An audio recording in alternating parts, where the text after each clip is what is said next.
Alors, on s'est déjà demandé comment un ordinateur fait pour savoir la différence entre un nom, un chiffre ou un simple oui. C'est une des questions les plus fondamentales en informatique, en fait.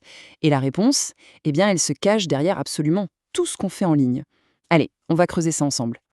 Voilà, c'est exactement ça le cœur du problème. Pour un ordinateur, au fond, tout n'est qu'une longue suite de 1 et de 0. Alors, comment est-ce qu'il peut faire la différence entre un nom comme Maria, un âge comme 28 ou une affirmation comme vrai? C'est toute la question à laquelle on va répondre. Pour nous, les humains, le contexte est une seconde nature. Mais un ordinateur, lui, il ne voit que des données brutes.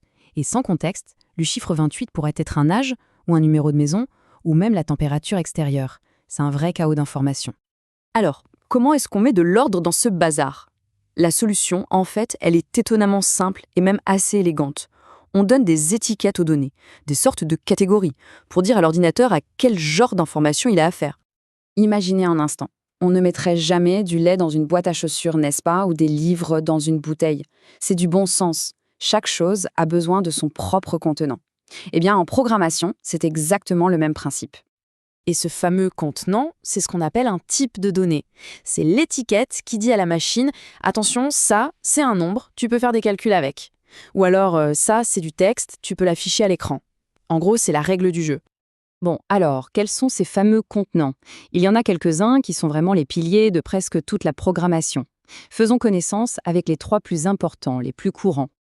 D'abord, on a l'entier, ou integer en anglais. C'est tout simple, ce sont les nombres entiers. Que ce soit 1, moins 15, 1000, tant qu'il n'y a pas de virgule, c'est très probablement un entier. C'est parfait pour compter des choses.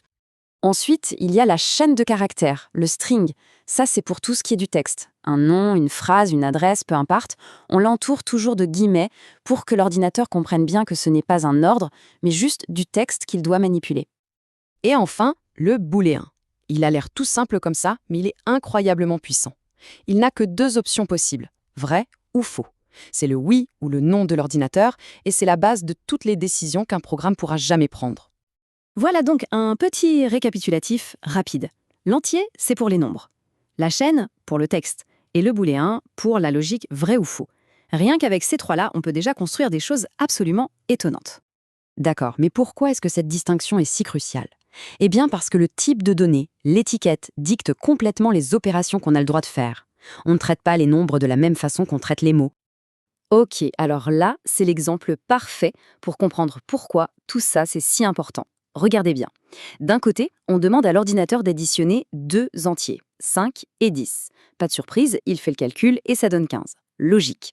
Mais de l'autre côté, on lui demande d'additionner les chaînes de caractères, 5 et 10. Et là, attention, il ne fait pas de calcul. Non, il les prend et il les colle bout à bout. C'est ce qu'on appelle la concaténation. Et le résultat, c'est 510. C'est fou, non?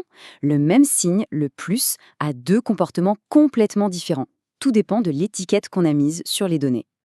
Voyons un peu comment ça marche dans un tout petit programme. D'abord, on définit l'âge, et on précise que c'est un entier, 30. Ensuite, on pose une question. Est-ce que l'âge est supérieur à 21? La réponse à cette question ne peut être que vrai ou faux. C'est donc une opération booléenne. L'ordinateur regarde et il compare et il répond vrai. Et cette réponse peut alors déclencher une action, comme par exemple autoriser l'entrée. On voit bien comment les différents types collaborent. Donc ce qu'il faut vraiment retenir, c'est que ces concepts de base ne sont pas juste des petits détails techniques. Non, ce sont littéralement les fondations sur lesquelles repose l'ensemble du monde numérique. Pensez-y une seconde.